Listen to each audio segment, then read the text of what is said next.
শেষ জামানার সবচেয়ে ইম্পর্টেন্ট জায়গা হচ্ছে এই প্যালেস্টাইন, এই জেরুজালেম। এই জেরুজালেম থেকেই শেষ জামানার সবচেয়ে বড় বড় ঘটনাগুলো ঘটবে। ওইখানেই দেখবেন দাজ্জালের সাথে লড়াই হচ্ছে, দাজ্জালকে মেরেও ফেলা হবে ওইখানে। ওই জায়গাগুলোতেই ঈসা আলাইহিস সালাম আসবেন, ওখানে ইমাম মাহদী, সবই ওখানে। শেষ জামানার বড় বড় ক্যারেক্টার সব ওখানে, সবই ওখানে।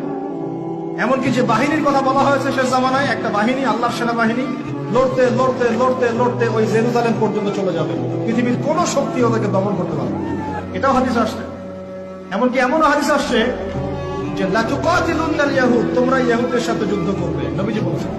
এমনকি কোন ইহুদ যদি, ওদের কোন যোদ্ধা যদি এই পাথরের বা গাছের পিছনে গিয়ে লুকায়, গাছ এবং পাথর কথা বলা শুরু করবে, ইয়া মুসলিম, হে মুসলিম, হে মুসলিম সৈন্য, ইন্না ওয়ারা'আল ইয়াহুদ তাআল ফাকতুলহু, আমার পিছনে একজন লুকিয়ে আছে, আসো একে হত্যা করে যাও।